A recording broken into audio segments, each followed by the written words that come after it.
A bizarre haunting that took place at one of America's greatest landmarks. And then we take a look at an ongoing bizarre murder investigation. One that police say can be solved if they can just weigh a dog. Today on Dead Rabbit Radio.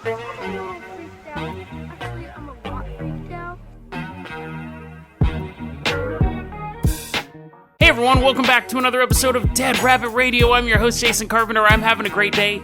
I hope you guys are having a great day too. I want to start the episode off very briefly by talking about this. I have been, for probably about the past 2 weeks, thinking, this show's not working. Dead Rabbit Radio has run its course. It's peaked. It's over. What am I doing? I don't know why I'm even continuing to do this show. Am I only doing it because I don't have anything else to do? No. Those are all self-inflicted wounds. Nobody has come to me and said, your show's over the hill. You peaked. Your best seasons were behind you. You suck now. And you've sucked for a while. Nobody has told me that. Now, I do have haters. People do send me emails and talk about me online and talk about how much I suck. And I don't care about those. And it's funny because if I start getting emails from people saying, you know what, dude, your show sucks. It used to be really good, but now you totally suck. That would actually be like, dude, F you, dude. My show's awesome. Like, if someone else was pushing on me and telling me that I sucked, I would fight harder. But when you're telling yourself, it's just not working anymore. What are you doing? And that, I talk a lot about visualization and hypersigils and stuff like that. You have to get out of that mindset. I have to get out of that mindset. I mean, I really put off recording today's episode. I was just, now, I'm not feeling good. I'm a little sick. I have a pretty bad heel injury. I still am withdrawing from the nicotine. So those are all factors as well. And I'm tired. I'm just tired. Been really busy lately. But I have to push through all that stuff. Got to break out of that mindset. I got to break out of that mindset. You got to break out of that mindset if you're facing that as well. Those are the words of inspiration from Jason today, Dead Rabbit Radio. I got some new I'm getting new Patreons. The show can't be that bad, right? And I have to acknowledge, there will be episodes that I think are stronger than other episodes, of course. And there will be story segments that are stronger than other story segments. But at the end of the day, I do enjoy doing the show. I think a lot of people enjoy listening to it. It's when I start thinking that nobody likes it and that I'm just kind of wasting my time and everyone else's time. That type of stuff drags you down. So you can't think like that. And I'll look back on this. I'll totally forget about this. 6 months from now, I'll totally forget about this. I'll be listening back to this episode and I'll be like, oh yeah, I do remember I was going through some stuff back then. Because I've done that before. I've listened to other episodes where I can hear my voice is hoarse. Or I can hear I'm a little depressed, and I was like, when did I record that episode? Oh, yeah, I recorded that last December. Oh, yeah, that was when that happened. Yeah, I wasn't feeling that good. So I'll totally forget about this little bump in the road and keep on going, and then 6 months from now, I'll listen to this episode and be like, oh, yeah, dude, that was stupid. That was stupid that you really doubted yourself, and you spent 5 minutes talking to people about it. But again, this isn't just about me, it's about you. If you find yourself doubting yourself, we are responsible for inflicting the deepest wounds on ourselves. If you have a project that you love, just keep doing it. Just keep going. You can reevaluate it. You can approach it from a different angle. But don't give up just because you're hitting some speed bumps or you're feeling doubts or just feeling down or anything like that. Keep going. Let's talk about our Patreons for this episode. We got 2 new Patreons. We got Ivana. I'm sure this is some sort of pun. I know this isn't this person's real name because they told me their real name, but Ivana Kokakov. I was pronouncing it and I was like, I'm sure it's like, I want to blank, but I don't know. Ivana Kokakov. And then we have Burnt Toast Ghost. Actually, Burnt Toast Ghost is developing their own webcomic. Burnt Toast Ghost. And you can go to follow him on Twitter at @BToastGhost. So check that, and again, have those projects. Maybe it's not art, maybe it's fitness, maybe it's anything. But have those projects and keep plugging away at it. If you listen to the early episodes of this podcast, they suck. They're terrible. They're absolutely terrible. And I could have quit then, but I kept going. So if you're doing, I'm not saying his comics suck. I'm just saying is when you guys are doing something, keep doing it. Keep doing it and doing it and doing it and doing it. And eventually, I believe you will be where you're at.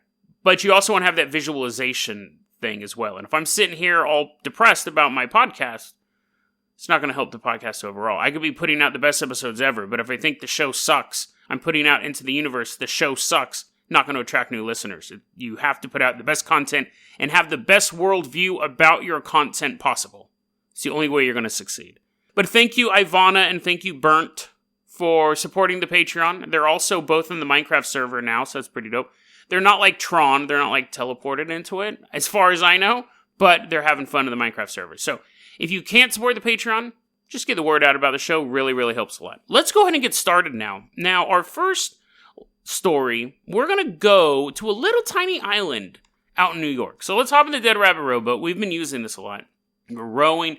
You're rowing. I'm just sitting there looking out of the water, and I'm thinking, why am I rowing this boat? What's the point? What's the point of rowing this boat? And you're like, hitting me with the paddle. You're like, dude, snap out of it. Snap out of it. You have a bunch of content to produce. And I was like, oh, yeah, you're right. And we're going to go to this little island in the middle of New York. We're back, not in the middle of New York, in the middle of the New York harbor. This place is called Bedloe's Island, and we're in the year 1892. So we're going to put on like our old-timey clothes, little hats. I was going to say the little tri-corner hats, but I'm pretty sure that was Revolutionary War. So anyways, we're in hat. It doesn't matter. A cowboy hat. I have a cowboy hat on. You have a baseball cap on. Baseball hasn't even been invented yet. We're in the year 1892. We're on Bedloe's Island. And at the time, there was an army fort barracks on the island. So we're like walking around. And, oh, dude, why are we dressed like this? We need to dress up like uniforms. So we're going to put on some uniforms, throw away the cowboy hat and the baseball cap. Patent that first, and then we'll be millionaire. Oh, you'll be. Dang it. You're the one who had the baseball cap. You're a millionaire now in the future. So, we're walking around the army barracks, right? And they're like, do this, you maggots, get over here. Maggots hadn't been invented yet, though. So, they'd be like, do this, scarecrows. Like, that was the insult back then. And all the military people are walking around, and the drill sergeant, I should have said that was a drill sergeant saying that, and not just some random guy. The plumber is like, go shoot stuff, and the army guys are like, the drill sergeant is yelling at everyone. He's yelling at us, drop and give us 20, you scarecrows. We're doing 20. I don't think I've done 20 push-ups in my life. Total. Like, I can do the girl push-ups, and honestly, I don't think they're called that anymore.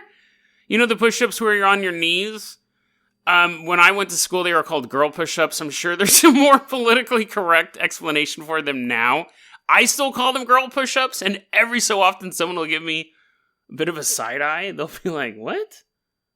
I also learned that sitting cross-legged is no longer called Indian style. It's called, like, John Davis. John Davis is actually the lead singer of Korn. I don't think it's called Jonathan Davis style, but apparently they're like John Henry when you sit cross-legged. I always heard it was Indian style when I was a kid. And you do girl push-ups. The PE teacher would be like, if you can't do a push-up, just do a girl push-up. And I'd be like, okay. And the girls would do girl push. Anyways, I've never done 20 push-ups outside of girl push-ups my entire life. I'm sure they're now called like knee lifts or something like that. Actually, that's a different exercise. The point, the drill sergeant's like, just give me 20 push-ups. I'm like, fine. Anyways, while we are on this island, we meet two soldiers. One is named, we only have the last names of these guys. We have Gibbs and Carpenter, oddly enough. Now, if your last name is Gibbs, my last name is Carpenter. If you, as a listener's last name is Gibbs, this is a really weird episode for you and me. We only have their last names. There's a dude named Carpenter and there's a dude named Gibbs. So we meet them, and I'm going to shake Carpenter's hand, and then it's like Time Cop. There's like this weird portal opening. Now we're back in the year 1701. And we're like, whoa, where are we? That was a weird narrative device, but anyways, now we're in London. It's 1701, and Captain Kidd, a pirate, is executed for his crimes. Now, he was one of those dudes that they hung. Well, they hung, the rope broke, and then they had to hang him again. And then they gibbeted him, or they put him in the cage. So his body was like his dead body was in like a cage and it sat there. And they put it out like on the harbor for like years to let people know this is what happens when you're a pirate. Which actually is quite humane because sometimes they would just put you in the cage and then just leave you there. And then you would just die of dehydration. And you'd be like, help me, guys. And people are like sitting underneath you eating apples, drinking apple juice. But I don't think they did that. I was when I was reading about this execution method, which to me, I almost died once because my throat swelled up and I couldn't get any liquid in me. And I was super poor and I didn't have insurance. So I was just like, well, I'm just going to like get better eventually, right? And I almost died. I went 3 days with all I drank was 1 coffee mug full of water for over the course of 3 days. And they had to take me to the hot ER and they pumped me full of all these fluids in it. But it's horrible. Like I could feel my body. I could feel myself dying. Not like the first day. I wasn't like, man, I sure am parched. Where's the Gatorade? Oh no. Blah. Like, by the 72nd hour, I was like, this is it. It's a horrible, like not being able to drink stuff is a horrible, horrible way to go. But where was I going with that? Oh yeah, so that would be a horrible way to go, would be to be trapped in a cage. But I was reading, they did this a lot. They would basically just like trap people. I guess one of the things they did was they took this dude, and this was in the Middle East or something, they wrapped him in cow skin, and then when it dries, it squishes him. Which I don't believe. How much can... If somebody would like threw a bunch of... if somebody threw a bunch of like cow leather on me, first off, I'd look pretty snazzy. I'd have a new leather outfit. Secondly, I would eat that. I would just eat my way out. They're like, I gain weight. They're like, what? You're supposed to starve to death. I'm like, eat my way out. But anyways, I don't think it could dry quick enough. For one. 2, it's an edible prison, so that doesn't work. But 3, they wrapped this dude up in this leather, and it was going to dry, and he was going to be stuck in it, and then like get squished or die. But they also, on this, they turned the cow skin inside out. Like, I don't believe a lot of these old torture methods. I think they're made up. I'll have to put the link in the show notes. They took a cow skin, they turned it inside out, and they put the horns. It was a bull, basically. Oh, I think cows have horns, too. It doesn't matter. They took the bovine's horns, so they turned the skin inside out. They put the bovine horns to touch against his ears, and then they sewed him shut, so as it dried, the horns would slowly pierce his brain and he would die. I don't believe that at all. I don't believe that happened at all. I think that was someone, I think people wanted to write like Saw, and they go, oh yeah, let's come up with some awesome like fake torture. That's so ridiculous. Because as it was drying, the horns would just push through the leather. It's not going to be like, think about it, the horns have 2 paths of resistance. One is decaying flesh, and the other one is human bone. Is skull. So the horns, if you put a horn on the ground and then put meat on top of it, or like dried skin on top of it, and it wouldn't go through the concrete. It would not go through the dude's. And you could be like, well, Jason, it's going through. It would go slightly in your ear. You'd be like, ow! It's not gonna impale your brain. Totally made up. Anyways, none of that stuff. Okay, let's get Captain Kidd dies. That's where we were at. That's what we were talking about. Captain Kidd. Captain Kidd dies, he gets put in the cage. Now, he supposedly buried a treasure chest on Bedloe's Island. So, we're back on Bedloe's Island. And Carpenter's like, dude, where'd you go? There was just this big blob, and then you and this other dude got sucked in. And I was like, yeah, it was weird. We talked about people getting tortured for a while. Let's go for a walk. And Carpenter and Gibbs are like, uh-oh. Carpenter and Gibbs, so apparently this is the story. They sneak away from us, so now we're in the bushes watching them. They find out a rumor that Captain Kidd buried a treasure on Bedloe Island. And so they think they know where it's at. These guys straight up goonie it. They wait till everyone falls asleep at the barracks. The drill sergeant's like, Scarecrow. Scarecrow. He's like insulting people in his sleep. And Gibbs and Carpenter, they like tiptoe out of the building. They get to this location. They start digging up this treasure chest. And then everyone in the barracks is awakened with a loud scream. Oh! And everyone's like, what's going on? Raise the alarm. They're like, no, that's the cat alarm. Raise the real alarm. Still kind of sounds like a cat, but whatever. Everyone's grabbing their old-timey guns, and they're like, what's going on? What's going on? Now, Carpenter is running away from whatever, and he's like, oh my god, something terrible just happened. And they're like, what's going on? And he's like, okay, let me tell you. He totally calms down. He sits down. He goes, this is what happened. He goes, so me and Gibbs found out that Captain Kidd might have buried a treasure on this island. And we dig it up. Made shovel noises, but with actual shovels. And we found a treasure chest and a human skull. And everyone's like, oh, you found the treasure? And he's like, let me finish. We found a treasure chest and a human skull. And then a demon showed up. Like a real 100% what you think a demon would look like demon. Big black wings, dark leathery skin, horns, barbed tail, just big monster just pops up out of nowhere. So I ran away. And they go, where's Gibbs? Carpenter's like, I don't know. I just ran. I just took off. So at this point, the soldiers, start marching over to where Carpenter's like, the treasure's over there. Treasure is over there. I'm staying here. They go over there. Now, there's two versions of this story. The one version is they get over there and Gibbs is laying unconscious on the ground and there's an empty hole. And they're like, wake up, sir, wake up. Wait, no, you're probably a private. Wake up, maggot. They haven't been invented yet. Wake up, you scarecrow. They're slapping him. He's like, He gets up and he's like, oh, you won't believe what happened. And they're like, let me guess. You dug up Captain Kidd's treasure. Demon showed up. He's like, that's a great guess. And then I got knocked unconscious and the hole's empty. Now, we look in there. There's no treasure chest. There's no human skull. It's gone. Now, there's another version of the story that Carpenter ran away and Gibbs got hit by the demon and flew into the bay. Now, I can tell you almost for sure that version is 100% made up. If any of this story is true, that part isn't. I think it's possible that he woke up, like he was sitting there and the demon like slapped him and he falls down.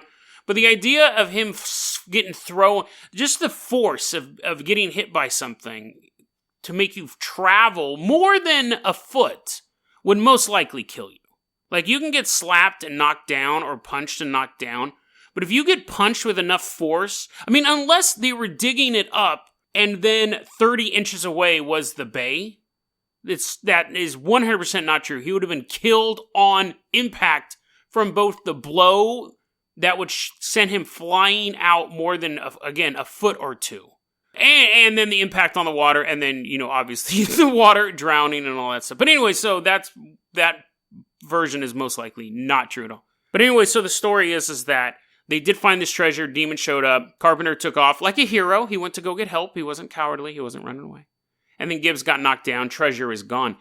Bedloe Island eventually was renamed, because it was a military base to begin with, but then a woman moved in. A woman named Lady Liberty. The statue of... That's a weird transition. But anyways, Bedloe Island is now Liberty Island. So it's where the Statue of Liberty is in New York, which I've actually heard isn't that big. Like, you think it's huge because you see it in movies, but then when you go out there, you're like, it's okay. I would like to see it. But anyways, so that's where the Statue of Liberty is now. Now, what's interesting about this story is I stumbled across it when I was researching the San Francisco ghost boats about a week ago, because I was looking, their stuff is coming up about haunted U.S. monuments, and this story popped up. I bookmarked it, and I went back very, very hard to find details on this story. It took me much longer than I thought it would. It's really interesting because all the sources say that this story was reported in an issue of the 1892 New York Times, which I was not able to verify. I attempted to, and I was like, I can't go through every issue of the 1892 New York Times. If they had given me a month, maybe. Definitely if they had given me a week, I could have looked through 7 issues. But I couldn't look through, 365 issues for the story. But I wasn't able to confirm that. It's just a weird little story that takes place at a national monument that nobody really knows about. I kind of expected it to be a little more popular because I just stumbled across it. But so that's the story's generally known as the Monster of Liberty Island. Do I think it's true? I think it's awesome. I definitely think that it's awesome, and it has a lot of that stuff like cursed treasures. There's always that thing that when pirates bury their treasures or bandits would hide treasures or mines, cursed mines. There'd be some sort of guardian spirit blocking it, so it has that element to it. I find that fascinating. True story? Who knows? But before you start digging at the feet of Lady Liberty, just remember, it's probably against the law. It's probably against the law to bring a shovel to Ellis Island and be digging there. Yeah, so don't do that. Don't bring shovels to Ellis Island. Probably a bad idea. Might get in trouble. So let's go ahead, though, and move on to our next story. Now, I'm going to tell you this right now. Our next story is a weird one. It's actually very, very short. It's very, very short. And to be honest, it's kind of been disturbing me. I came across it maybe about 2 weeks ago. And yeah, it's maybe more than that. Maybe 3 weeks ago. It doesn't matter. It has no bearing on the story. It's kind of a weird one. It's kind of disturbing. And it's an ongoing investigation. So you can skip out now. There's going to be some disturbing imagery on this one. Not demons popping out of treasure chests. It's real people who are going through this. I'll see you guys tomorrow.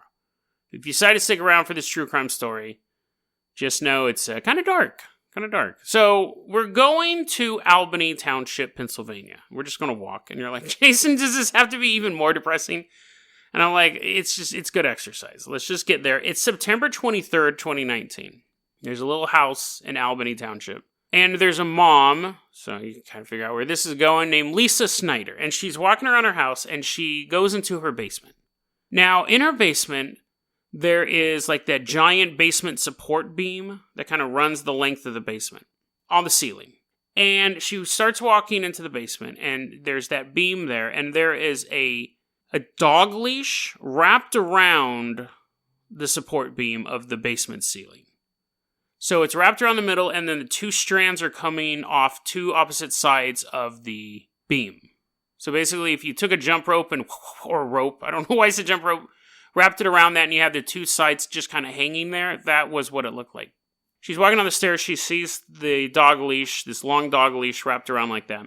And then, attached to the dog leash on both sides are the unconscious bodies of her 8-year-old son, Connor, and her 4-year-old daughter, Brinley, hanging. And there are two tipped-over dining room chairs on the ground, and her children are just hanging there. So she calls 911. They come out, and they're still alive. But 4 days later, they both end up dying within minutes of each other. Now, that's almost something that it would be... walking into a house and seeing a hanging body would be really rough, obviously. Or a gunshot victim or something like that. But walking in and seeing two, and then add to the fact that they're children, and then add to the fact that it looks like a suicide, an 8-year-old and a 4-year-old hung themselves. Now, the police are obviously very, very concerned about what went on. Again, this is September 23rd, 2019, so not even a month ago, or just a little over a month ago. The mother says, listen, Connor was getting bullied. He was getting bullied at school. And he had made comments about killing himself, but he didn't want to do it alone. Now, supposedly she said that in the 911 call to the operator. Now, what's interesting was when this first happened, the police gave very little information about what's going on. They just said these two bodies were found in this house, and they were looking for the dog. I'll get to that in a second. And now more information's coming out, which makes me think they're starting to kind of figure out what happened. But she said they just recently released the 911 call. The mom says he was being bullied, but he didn't want to go alone. The kids were currently being not investigated, but assisted by Child Protective Services. That's not the exact name in Pennsylvania for it, but it's Child Protective Services is a state program to help to find out if kids are being abused or living in dirty environments or suffering any sort of, issues. But nobody is saying why they were being visited by CPS. Was it a routine thing? Was it something that happened years ago? Was it an ongoing issue? Nobody knows. Well, people know. They're just not revealing it to us. They took his Xbox. They took Connor, because that's kind of what the cops were figuring. They're like, let's figure out who Connor was talking to. So they take his Xbox. They take all of his electronics. They end up visiting the house 5 separate times, each time with a new warrant, each time getting new devices, or looking for new evidence. The last piece of evidence they got, and this was what was just announced a couple days ago, is that it turns out the mom had 3 cell phones. They found that very suspicious. They said the phone that she used to dial 911 was not the phone she initially turned over to investigators. They thought that was weird as well. And they're considering this criminal homicide. So you go, oh, it's a murder investigation. Well, these are the different options. 1, Connor, it was a murder-suicide. Connor hung himself and his 4-year-old sister. The other one is that a family member killed them to make it look like a suicide. Or it was a dare, let's play a funny game, and they tricked them into committing suicide. Or it was an outsider. Those are basically our 3 options. Murder-suicide, murder, family member, murder, stranger. But the cops are being really, really cagey on this right now. And so, like I said, I think this is one of the most interesting facts to this story. That's slowly getting more press. When it came out, it was just kind of a weird event. I found it, and now more and more people are reporting on it. But when I first came across it, the story was, police are looking for a dog to help solve murder or suicide, or suicide events, however they put it. And so, the cops are looking for the family dog. The cops are looking for the family dog. And you go, why? Why are the cops looking for family dog? They released this statement. They said, by determining the dog's actual weight and size, utilizing a scale, will assist in the criminal investigation. So they want the family dog. And it's funny because this story's been kind of sticking with me, like I said, for a while now. 1, the visual of just the 2 children. If they kill themselves, it's absolutely tragic. Although I don't see...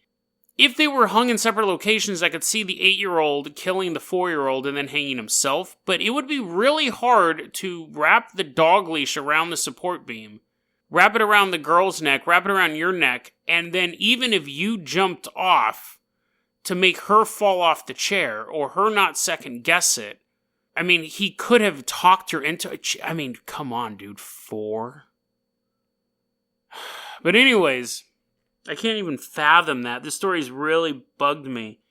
And I don't like to share my bugginess, like my I don't want to use the word grief, but there's a lot of stories I don't cover on this show. Like, I've found some really disturbing true crime stuff, and then I just kind of let it, every so often I'm like, oh, why did I read that? Like, really disturbing stuff.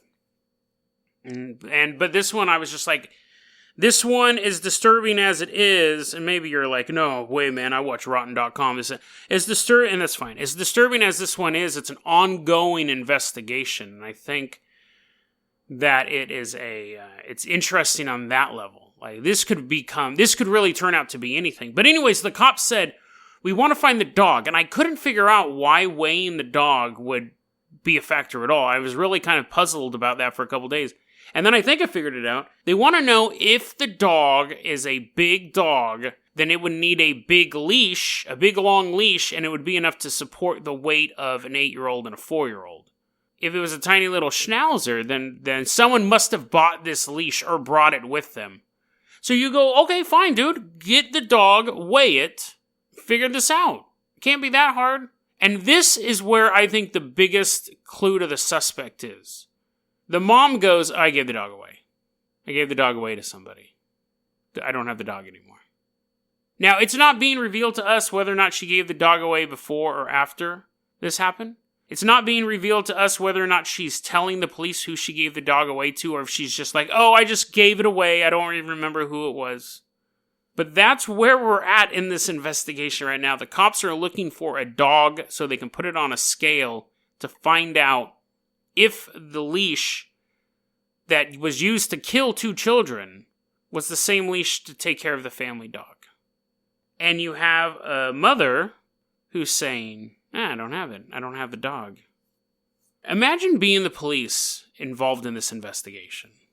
Because not only do you have to try to figure out what happened to these 2 children, 8 years old and 4 years old. Connor would have been 9, I believe, this month. You're trying to figure this out. And there's no good option. One is an 8-year-old boy killed himself and killed his sister. And then the other one is that some stranger broke into the house. They were talking on Xbox. And a guy came over, or woman. Let's not be sexist. Women can murder people too. Somebody comes over and murders these 2 children and then disappears back into the community. And then you have the mother or a family member, supposedly a trusted individual in that own little community that we call family, murder these children and is now actively trying to stymie the investigation. A true mystery, a true murder mystery that starts off with a disturbing visual and equally disturbing victims. And the truth of the matter is, there is probably a 50-50 chance we will never know. If someone in the family did it, they're going to get arrested probably within the next 6 months to a year. It's going to be over. But if it was a murder-suicide, there will always be rumors that that's not true. There will always be rumors like, no, somebody snuck into that house and did that, or a family member did that. But if they rule out the family and they rule out the murder-suicide, that means that someone is out there who could commit such a horrible act and just walk away. But the idea of that lunatic being out there, honestly, to me, is less disturbing than the idea of a 8-year-old boy being so depressed and so afraid of dying alone that he takes his 4-year-old sister with him. Disturbing story. Kind of feel bad for sharing it with you guys, but I'll keep you updated if new details emerge. deadrabbitradio@gmail.com is going to be our email address. You can also hit us up at facebook.com/deadrabbitradio. Twitter is @deadrabbitradio. Dead Rabbit Radio is the daily paranormal conspiracy and true crime podcast. You don't have to listen to it every day, but I'm glad you listened to it today. Have a great one, guys.